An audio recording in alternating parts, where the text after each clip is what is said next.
மக்கள் நல கூட்டணி தலைவர்கள் செய்தியாளர்களை சந்திக்கின்றனர். அதனை தற்போது நேரலையில் காணலாம். அந்த சுழற்சி முறையிலே மாற்றம் பெரும்பாலும் இருக்காது என்றும் கேள்விப்படுகிறோம். அது முறையல்ல.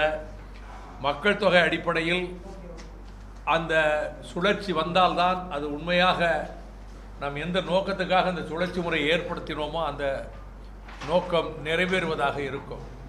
இது குறித்து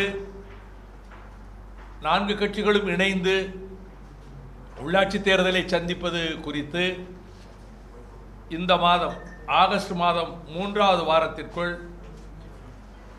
4 கட்சிகளைச் சேர்ந்த நிர்வாகிகள் அந்தந்த மாவட்டங்களில் மாவட்ட அளவிலான நிர்வாகிகள் பூர்வாங்கமாக பேச்சுவார்த்தை நடத்தி அதற்கு ஆயத்தமாவதென்றும் அதற்கு பிறகு அவர்கள் தருகின்ற அந்தந்த கட்சிகளுக்கு அவர்கள் தருகின்ற தகவல் அறிக்கையின் அடிப்படையில் அடுத்தது எப்படி முன்னெடுத்து செல்வது என்றும் இந்த கூட்டத்திலே முடிவு செய்யப்பட்டது.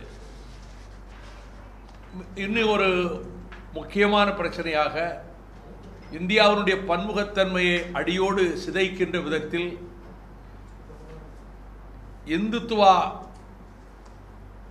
கொள்கையை நிலைநாட்டுவதற்காகவே புதிய கல்விக் கொள்கை புதிய கல்வித் திட்டம் மத்திய அரசால் திணிக்கப்படுவதை நாங்கள் கடுமையாக எதிர்க்கிறோம்.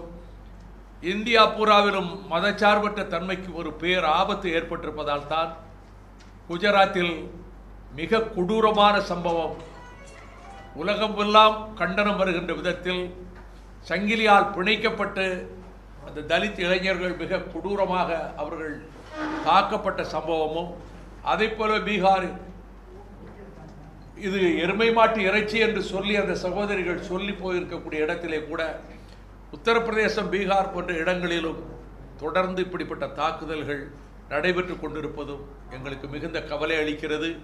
இதை எதிர்த்து இடதுசாரி ஜனநாயக முற்போக்கு சக்திகள் போராட வேண்டிய அவசியத்தையும் நாங்கள் உணர்ந்திருக்கின்றோம். தமிழ்நாட்டில் தற்போது பல இடங்களில் அரசியல் சட்டம் உத்தரவாதம் தந்திருக்கக்கூடிய வழிபாட்டு உரிமை தலித் மக்களுக்கு மறுக்கப்படுகிறது. அதில் வேதாரண்யத்துக்கு அருகிலே இருக்கக்கூடிய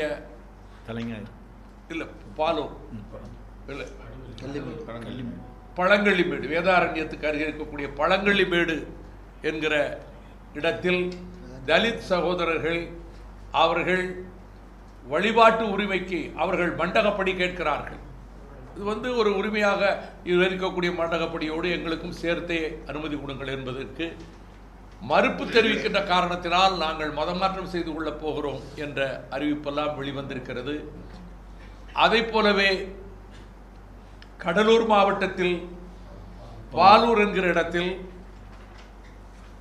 சாமி தரிசனத்துக்காக அவர்கள் தேர் கொண்டு வருகிற போது அவர்கள் வழிபடுகிற அந்த ஆண்டவரை நாங்கள் தெரு முனையிலே நாங்கள் இருந்து வழிபடுவதற்கு கூட எங்களுக்கு அனுமதி மறுக்கப்படுகிறது என்று அவர்கள் குறிப்பிடுகின்றார்கள். சாலியமங்கலத்தில் காட்டுநாயக்கன் சமூகத்தைச் சேர்ந்த கலையரசி என்கிற பெண் மிக கொடூரமாக